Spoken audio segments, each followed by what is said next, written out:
Welcome everyone to the Relationship Theory. My name is Zay, the Spirit Detective. Yep, that's gonna be my moniker. I'm gonna figure that one out. Anyway, today I wanted to talk about the past, the present, and the future and how it relates to trauma. Thank you.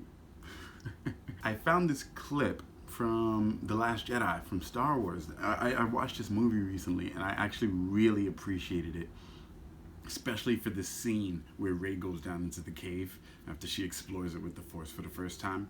I'm gonna watch it along with you guys, but I want to stop and just bring out some pointers as far as the past, the present, the future, and trauma.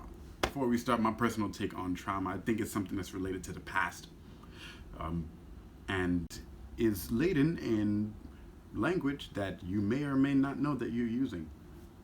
Anyway, let's begin.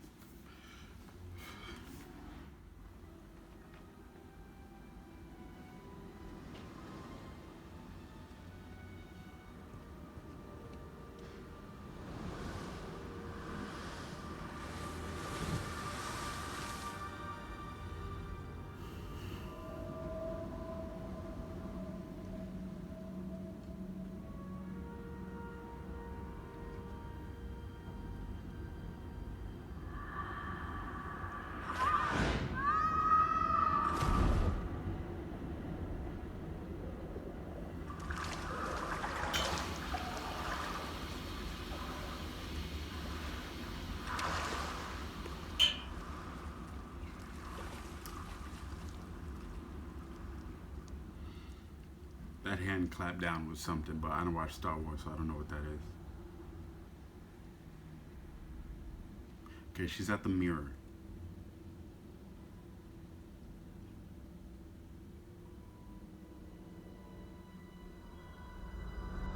Oop.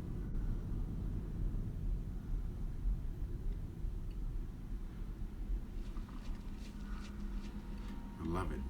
She's on the other side.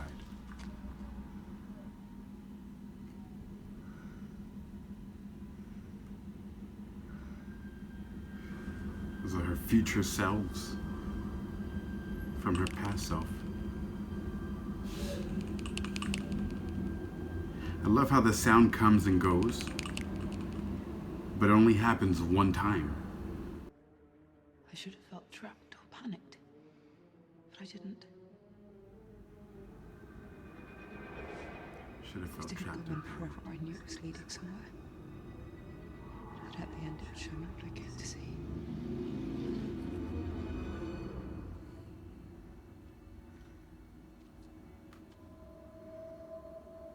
Let me stop right there for a second. She should have felt trapped or panicked. I love that expression. I have to say that because, honestly, watching the movie, I believe in her character. I believe in the character because of the way she acts and just the way that she says what she says. Just what she says. She's the kind of person you have to chase her down, man. Because her words, she doesn't need many because, like, she's doing most of the time. Like, her words give her space to just act all the time. So, yeah, kudos to her character for this, whoever they made her portray that. Let's keep going. Let me see them. My parents. Please.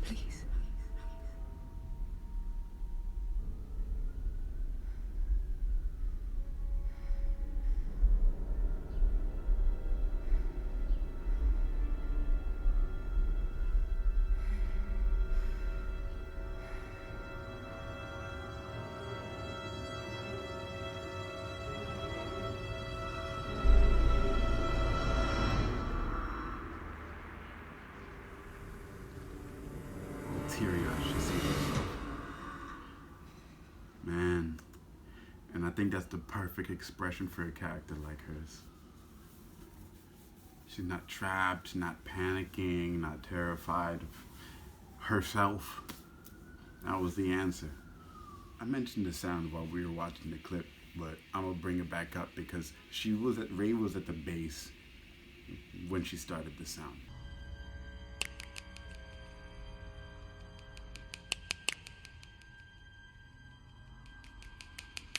Right? You can look at the future selves that she saw after that as a reverberation, right? A projection. Or you could look at it as something that didn't happen yet.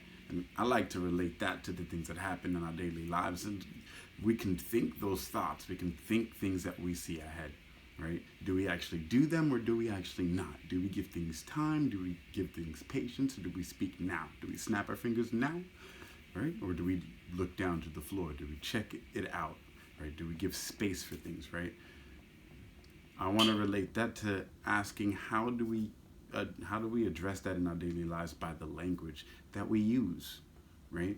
How do you address the past, the present, and the future today? How do you do that? Because I believe there's a way to do that. I believe there's a language in which you can bring things, experiences, feelings to yourself depending on the words that you use, and it's all based on the attachment you want to the words that you use.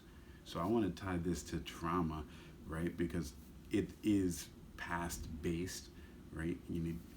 I believe that you need to have a heavy reliance on the emotion, on the words that you use that create the emotions, right? Aside from the memory, right? The memory will have its own triggers as it does, right? But my focus here is on the word set. I think the word set is important because it's what designs the mindset, right?